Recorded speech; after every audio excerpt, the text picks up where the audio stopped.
Hello, I'm Pam Hayes from Hayes Sewing Machine Company of Wilmington, Delaware, and today we're going to talk about the Bernette b33. And I want to show you some different things that you can do with it and how to thread it. And we're going to talk about also the different presser feet that come with the machine as well. We have our buttonhole foot. You have a 4-step buttonhole on this machine. Blind hem foot. Button sew on. You also have a zipper foot, seam ripper, which unfortunately is everybody's friend occasionally. You have bobbins that come with and extra needles. All right, now when we go and we are going to thread the machine, we're going to talk about rewinding the bobbin. You have 2 spool pins. You can use either one, it does not matter. You're going to follow the dotted line. So we're going to take and we're going to go underneath the spring, and we're going to feed it up through the hole and place it on. And then just like it shows you, you're going to move it over, and then you want to pull the wheel out. If you forget to pull the wheel out, what's going to happen is the needle's going to go up and down, which is not a crisis. It's just kind of a little annoying.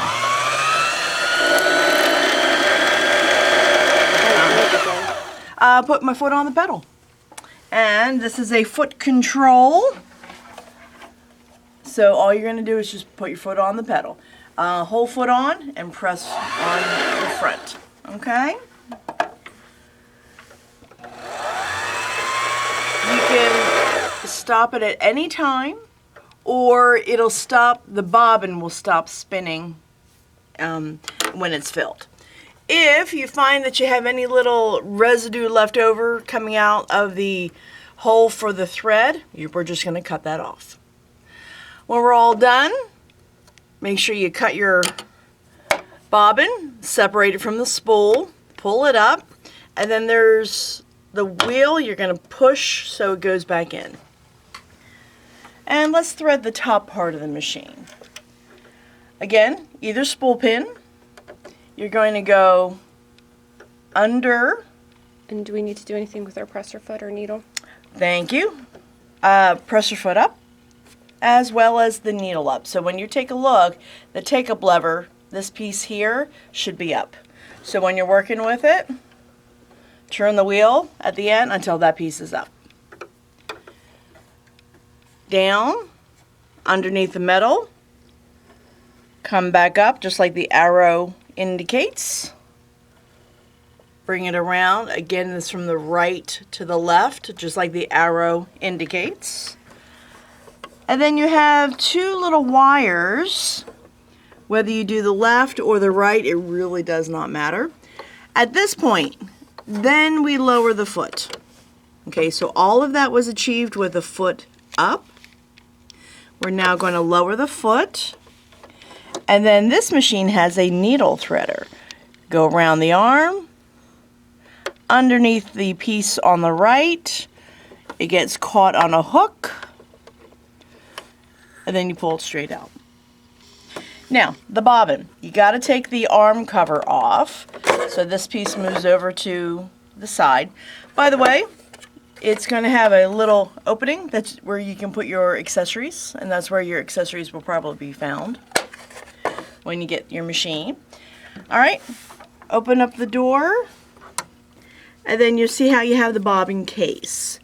Pull the latch, pull it towards you. We take, drop it in. There's a slit on the side, and then we go pull it under the spring. When you pop it in, the little finger should be facing north or noon, and you'll see there's a niche, and then you just line up together and then give a push. To get the bobbin thread up to the top, hold your top thread, turn the wheel towards you on the end until that take-up lever is back up at the top, and then you'll have a loop of thread that you're just going to pull. All right, so that is how we do our basic threading. So now, if I am working with just doing a seam, a basic seam, if you take a look, there are 2 straight stitches. We're going to work with A. You'll see there's a slight niche right here. And we're going to put that niche and line it up on A. Normal sewing seams are between 2 and 3. So now at this point, now sew a little bit forward. You want to go backwards so this machine the seam doesn't come undone. There's a little lever right here down towards the bottom. You have to hold it all the way down. So in other words, that doesn't count. It has to be all the way down to the bottom.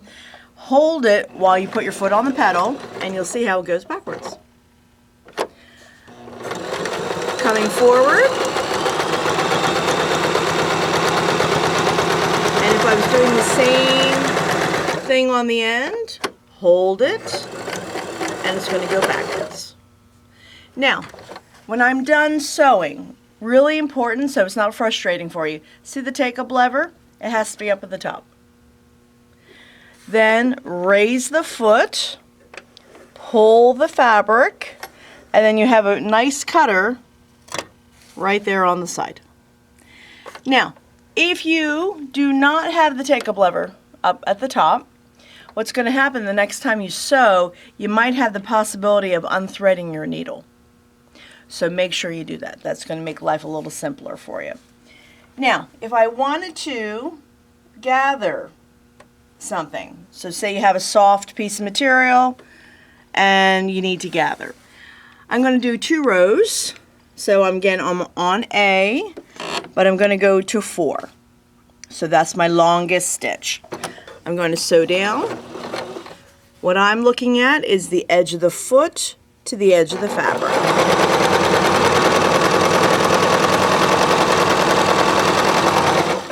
All right. Now, we need to do a second row. So you could just line up, again, edge of the foot to the previous row. That'll work just fine.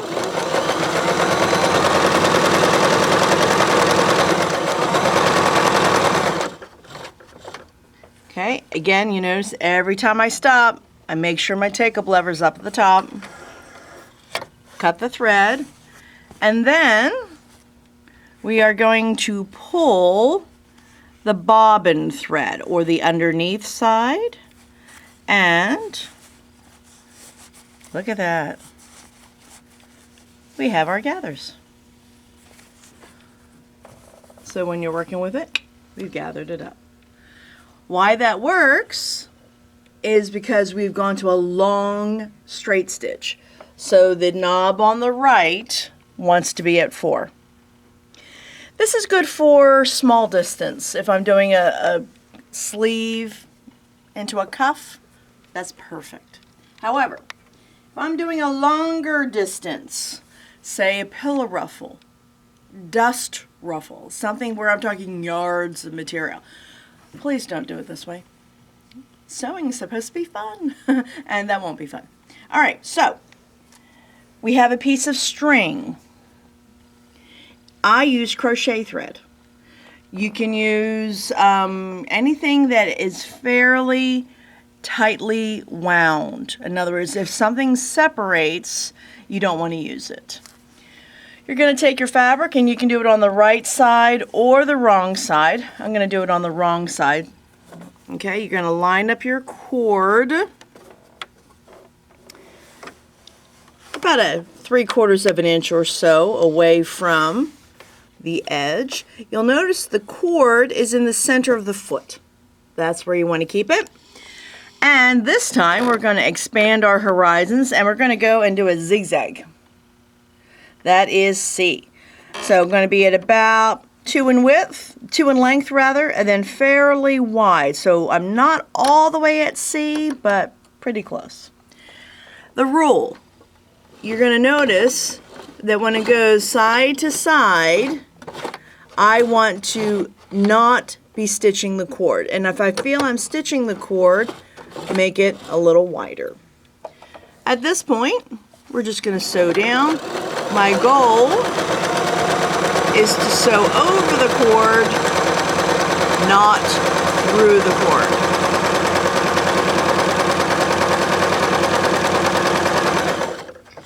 All right, again, pull it out. Make sure you're only cutting your thread, not your cord. So take a look. The cord is encased with the thread. We now take and we pull on the cord, and look at that. We also have our gathers. And why we would use the cord as opposed to the 2 rows of stitching is the cord is less likely to break.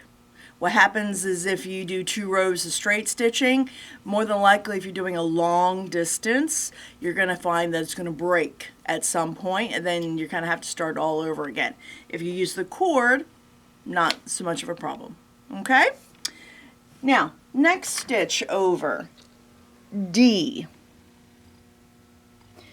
So we're going to work with D, and D, we're going to go to a short length of stitch, so less than 1, and that's going to help us if we have a tear. When we're working with this, we're going to line it up so we put the tear, okay, so we see our tear. We're going to place it in the center of the foot like we did the cord that we just gathered over top of. We're going to line this up.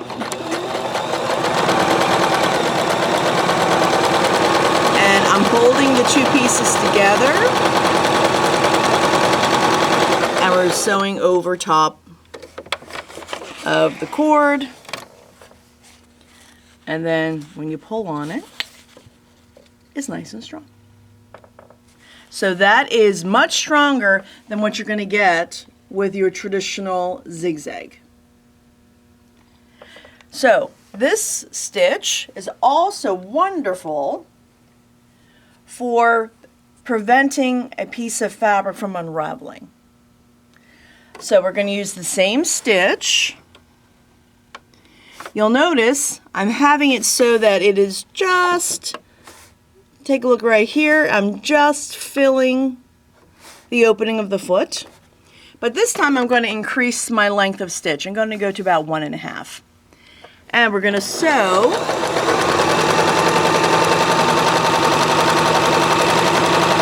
all the way down.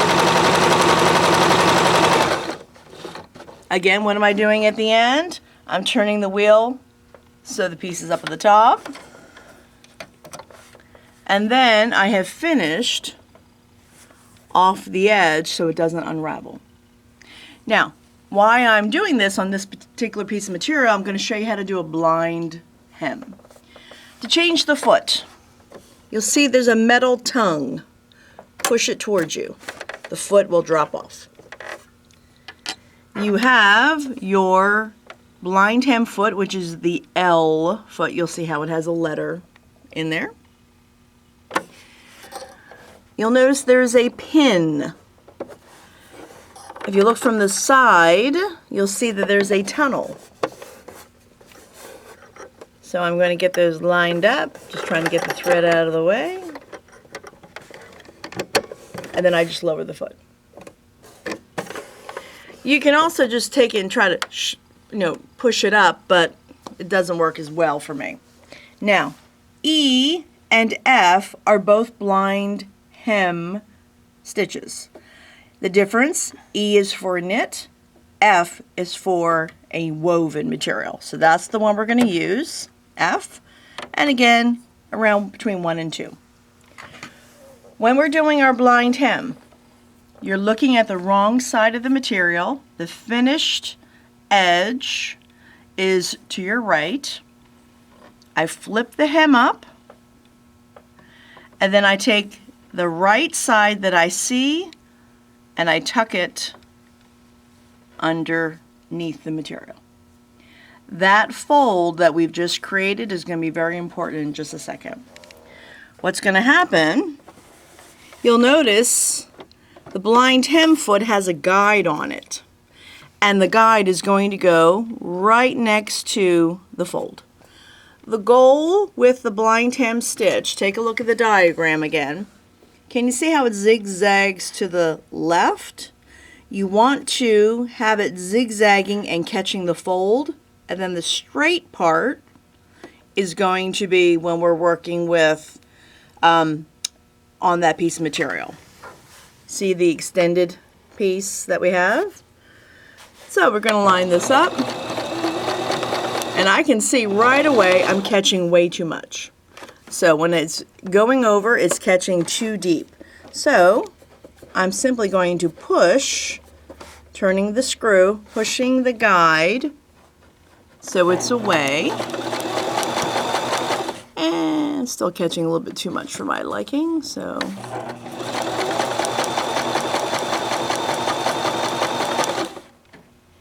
that probably is pretty good. Once you get it lined up, the lovely work with the blind hem stitch is you can have it, and okay, if I didn't catch it, I adjusted it too much. Real life, we're going to go back and just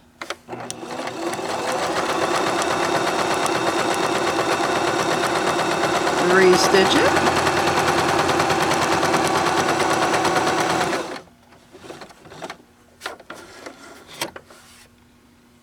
And there you go. We went and we caught, and we just see a little bit. Take a look at the beginning. See how the beginning I could see that we were catching too much. So that's what's going to happen when you catch too much. Can't even see the stitching. I know, it looks Right pretty in here. good. That's like a perfect blind hem. Alrighty.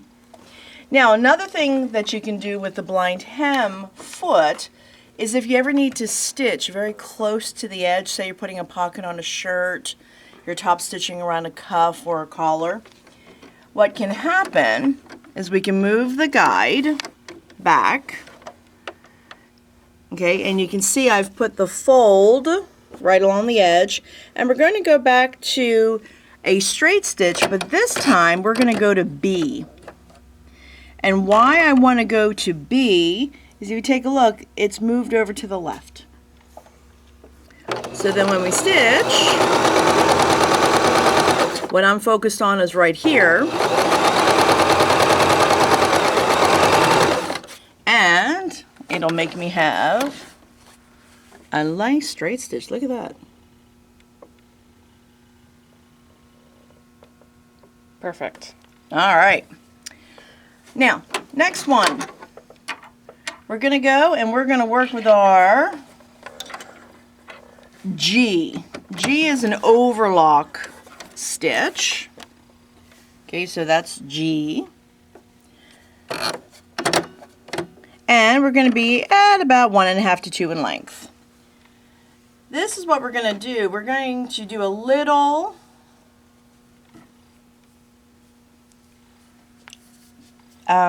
knit neckline. So this is the stretchy for my neck.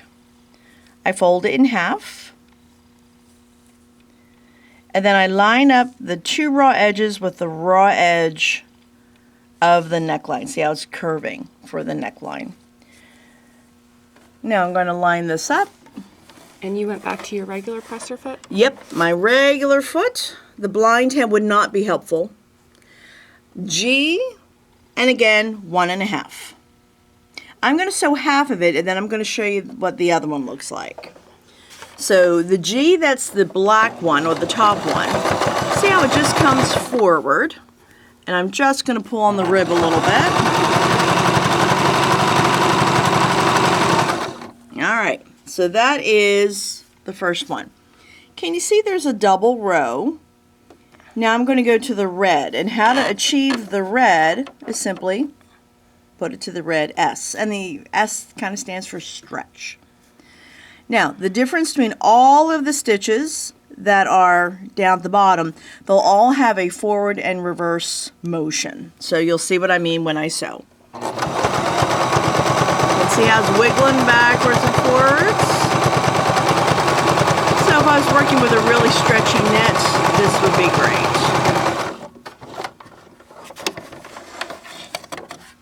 All right, but see how both of them will stretch. That's the point. If I were to try to do this with a straight stitch, every time I pull it up over my head, I could hear the seam pop, and there's my neckline. So if I try to do the same thing across a stretch with my straight stitch,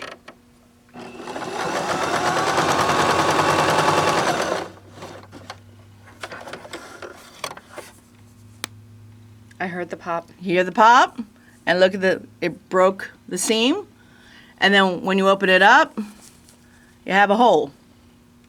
That's why we use the overlock stitch. Makes life easier. Okay, now you have another couple of other feet that come with your machine. You have a zipper foot, and I'm not going to put a zipper in today, but I'm going to show you how to do this to make piping. Piping, or you hear it sometimes called cording, that goes around the foot or around the pillow. So what is this that you're putting in there? This is piping cord. Piping cord will come in multiple sizes. The size that I'm using here, I believe it's 5/32, so it's not too big. The fabric is what I'm going to have for my cording. So you'll kind of take a look. It's going to look like that when it's done. So you're making your own cording. Making my own cording, or piping it's called. All right, lining it up. Back part of the zipper foot is going to be along the edge of the piping. And I'm back to everything normal, A and 2.5. So you're on a regular straight stitch. Yep, regular straight stitch. I line it up. My job is to keep the piping in the fold of the fabric.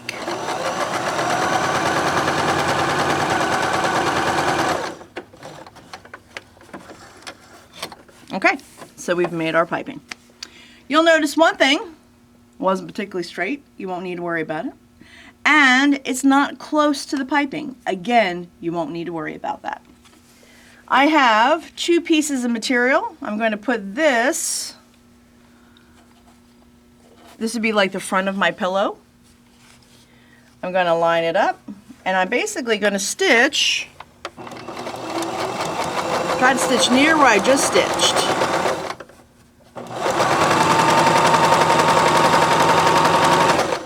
So you're just kind of stitching on top of your previous row of stitches. Yep. Yep, that's step number 2 for piping. So step number 1, I made the piping. Step number 2, I'm putting it on. Sorry, white on white. White on white. You see how then the second one, again, I'm putting it physically onto the other piece. Again, how straight you are really is not that crucial because you're not really going to see it. Now the next, guys, I'm putting the other piece of fabric over top of the piping. So I affectionately call this the piping sandwich. The 2 pieces are the bread, and then the piping's whatever you put in your sandwich. All right. Now, for years, I try to do this next step because I want to sew as close to the piping as I can get. I try to do this next step I feel.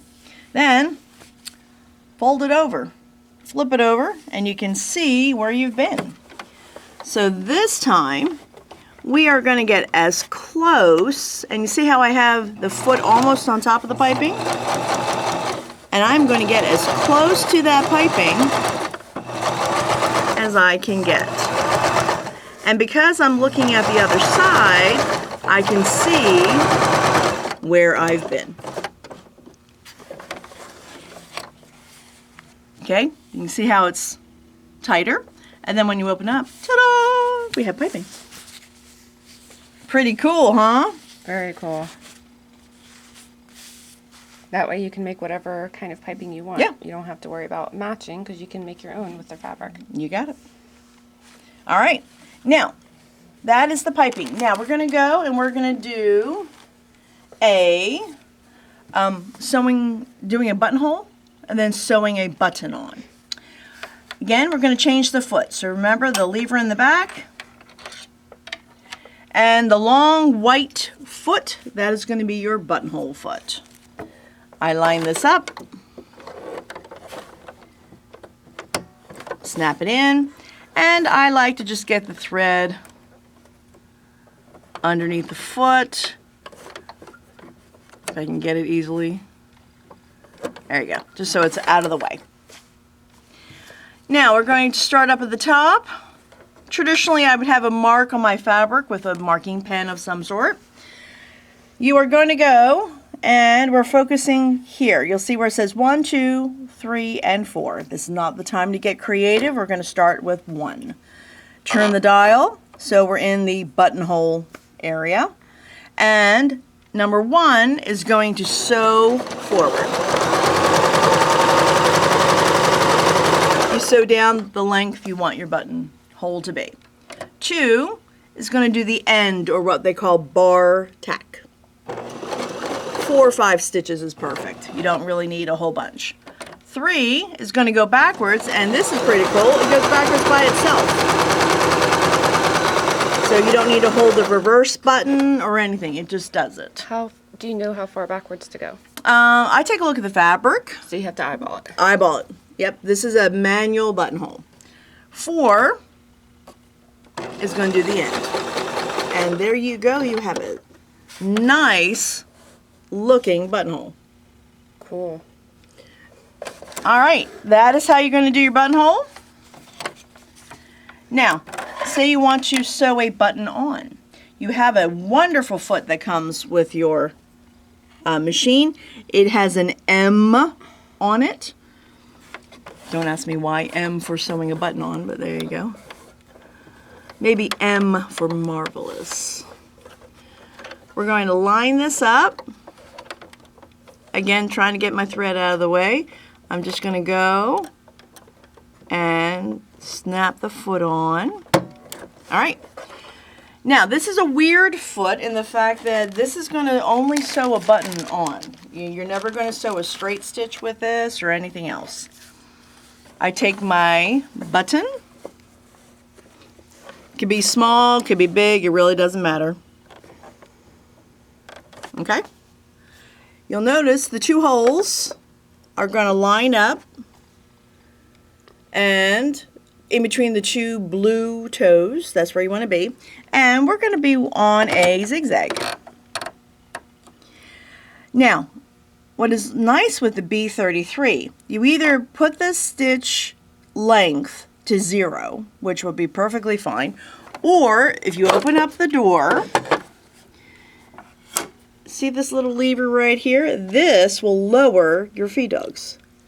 So, you just lower it down and then move it over to the side. So what does lowering your feed dogs do? Lowering the feed dogs, see how they are not, see the teeth that should be coming up through the slits?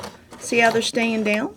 So now there's nothing holding your fabric? You got it. Well, yes, and the fact that there's nothing that's going to make it move. Nothing that's going to make the fabric move. And if you think about it, if I am working with a button where I have very limited area to work with, I'm not really going to want to have this thing move around on me. Play Chicken Little. I'm at the wide zigzag, so basically almost to C. And your hand turning the wheel? Yeah, so the reason clears? being is, yeah, so I know it clears. And look at that. And if I wanted to tie it off, if I go to B, you see how it'll move the needle to the left and it'll tie it off. And look at that. A lot faster than my handwork, I can tell you. I'd still be threading the eye of the needle. And look at that. You have your button sewn on. What other things can you use the button sew on foot? Oh, I've used it to sew snaps on, things like that. But again, you're not doing any sewing with this. All right. So we're going to go back to the regular foot again for just a second. Now, the only other thing I will kind of caution you about, if you have lowered your feed dogs, please put them back up right away. Because you'll go back to your machine after you haven't sewn for a while, and then you're like, my machine's broken. And it's not. Most time it's just the fact that you need to move that lever so now the feed dogs will go up. So if you take a look now, okay, see how they're now raising up and down. So you push that button over. Yep, it's kind of a drop over and move it. And then push it back, but they're Yep. not coming up right away. That's right, you got to do one stitch. You'll hear a click. So you hand turn the wheel to Yep. bring them back up. Why you need to do that is the needle coming down and the feed dogs, they have to be in unison with each other in order for the machine to sew. So you can't just assume, you know, you move the lever over because it doesn't know where the needle bar is. So by you taking that stitch by hand, it'll snap it up in perfect place. So can you also use that feature for free motion quilting? You can. Yep, absolutely. So now we line this up, and if I could have that green piece material again, thank you. On the bottom row, So we went back to our regular presser foot. regular press foot and just a regular piece of material. A and B, very nice stitching options, and I'm going to do it on the red side. This is going to be really nice when you're doing the seat of a pair of pants, something that's come undone, putting handles on tote bags. Watch what the fabric will do. Can you see how it's doing a little wiggle backwards and forwards? It's like you sewing it 3 times without sewing the seam 3 times. So it'll do a very nice job for you. And you have nice So strength. this is that triple straight stitch, and then this one here is your regular Yep, straight you got stitch. it. So it's going to be a little thicker. Hopefully this gives you some inspiration and helps you out with your new machine. The B33 is an awesome, nice basic machine. It's wonderful for a beginner or as a secondary machine if you're taking something to classes. Again, hope you enjoyed it. See you next time.